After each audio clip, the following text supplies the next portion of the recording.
I think it's almost unguessable how this will play out, but I think we're certainly wrong to assume that it's the biggest, most powerful nations, like say the United States, partly because the United States has very many checks and balances, and I know that doesn't feel so much true from Europe, but I think, I would guess it's very unlikely the first mover here will be the US.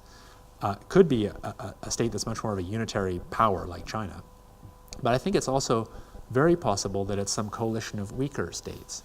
So one of the facts about this technology is, in some kind of brutal sense, it's democratizing, like parts of the internet are, because once the idea is out there, any country can do it. The cost of implementation is very small. So some coalition, Indonesia, Brazil, some small island nations, certainly have the technological capability to do it. And it could be that if they formed an alliance and advocated clearly, that they could drive the global debate. And of course, they couldn't actually do it if the biggest powers really wanted to stop them. But that's not often the way international politics works, because there's no obvious reason the big powers would really want to stop them. The big powers might be kind of neutral.